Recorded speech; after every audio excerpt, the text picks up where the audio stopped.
আমরা কি আর একবার দেখা করতে পারি?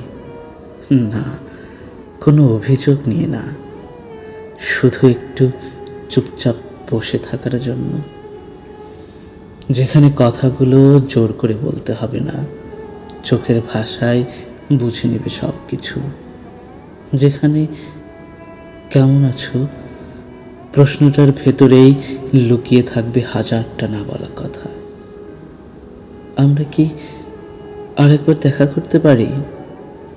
শেষবারের মতো না, হয়তো হয়তো নতুন করে কিছু শুরু করার সাহস নিয়ে, অথবা অন্তত সুন্দরভাবে বিদায় বলার জন্য।